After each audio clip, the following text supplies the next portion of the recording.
Ciudad de Piribebuy, monumento del Hospital de Sangre.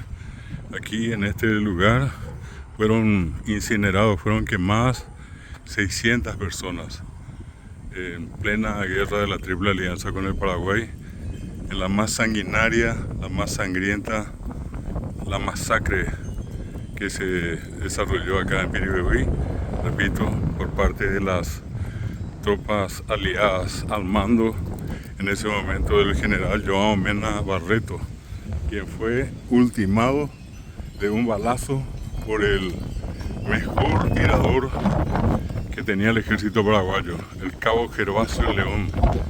Un niño de aproximadamente 15 años fue quien le asestó el disparo mortal a João Mena Barreto. Y aquí siguen flameando las banderas del Paraguay. El Paraguay no murió gracias a la bravura de los soldados, de los hombres y mujeres.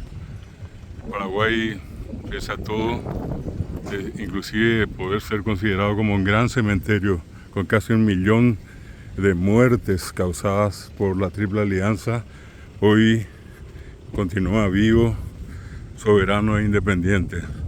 Aquí, en algún momento, el 12 de agosto de 1869, en horas de la tarde, se quemaba el hospital de sangre con 600 personas adentro.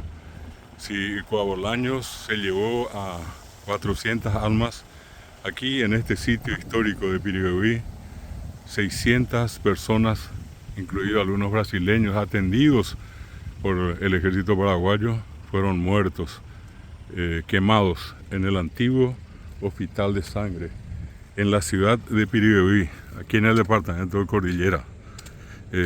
Loor y gloria a los héroes paraguayos caídos en Piribebuy, en las personas del comandante Pedro Pablo Caballero, de Ana Bella Cáceres, quien custodiaba el hospital de sangre, del cabo Gervasio León, el valiente niño joven que asesinó al comandante de las tropas de la Triple Alianza, el que le dio el certero balazo a João Mena Barreto, y el recuerdo imborrable, imperecedero para el maestro Fermín López.